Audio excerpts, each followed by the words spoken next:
J'étais en chemin pour acheter du load, c'est-à-dire des données mobiles, internet pour le téléphone.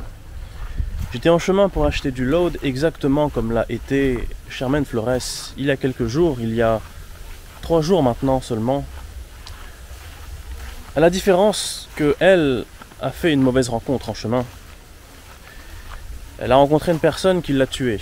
Cette personne l'a emmenée en contrebas, dans un endroit à peu près comme, vous voyez, comme ici, sur le côté de la route. Et ensuite, très probablement après l'avoir violée, il l'a tuée, je ne sais comment.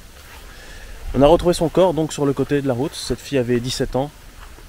Son corps à moitié dénudé, avec des marques, des blessures dessus. Abandonné dans un endroit comme celui-là, très semblable à celui-là en réalité. Un endroit jonché de détritus, comme beaucoup d'endroits ici. Et ça,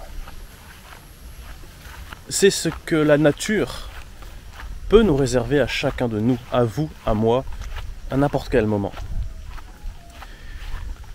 Ça a eu lieu justement dans un endroit, dans une ville très proche, dans laquelle je me trouvais il y a très peu de temps. J'ai entendu de nombreuses personnes qui ont eu vent de ces événements appeler à la justice. Mais de quelle justice s'agit-il? La justice humaine, bien entendu. Et quelle est-elle? Elle est bien peu. Elle est quasiment insignifiante à côté de ce que la justice, quand on y pense, devrait être dans une telle situation. Cette fille, violée puis tuée, dans des conditions effroyables, on lui a non seulement enlevé la vie, mais on lui a fait subir aussi, bien entendu, une forme de torture avant cela. C'est donc une situation irrésolvable, il n'y a pas de justice qui puisse être rendue dans cette situation-là. Quoi que l'on fasse à présent, quoi qu'on inflige comme peine à la personne qui lui a fait cela, justice ne pourra jamais être véritablement rendue. Même pas un petit peu, elle ne pourra jamais être rendue. On ne pourra jamais lui rendre sa vie, on ne pourra jamais effacer ce qu'elle a vécu, c'est gravé dans l'histoire, ça ne pourra pas changer. C'est pour ça que quand on y pense, cette notion de justice, elle est plus illusoire que réelle.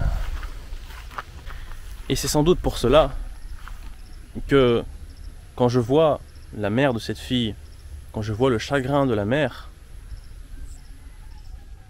j'imagine très probablement que cette mère doive trouver une consolation. Elle se doit de se consoler pour apaiser son chagrin. Ici, nous sommes dans la campagne, nous sommes en province, nous sommes assez loin de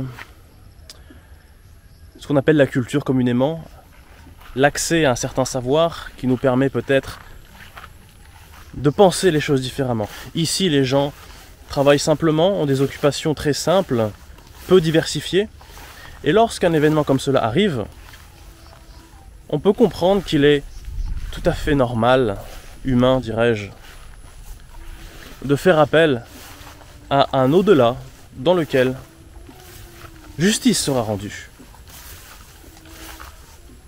C'est au-delà qui nous permet de fuir cette réalité insupportable. Certainement que l'homme, face à la fatalité de la vie, doit se constituer toutes ses croyances pour pouvoir continuer à survivre, ce que les autres animaux n'ont pas à faire puisqu'ils échappent à la conscience humaine, ils échappent à la conscience de la mort, à la conscience aussi de ce qui pourrait leur arriver, les souffrances qu'ils pourraient vivre dans le futur, les difficultés, le stress. Shermaine pourra donc être vengée très certainement, mais jamais on ne pourra lui rendre ce qu'elle a perdu. La vie nous dit que tout s'arrête là.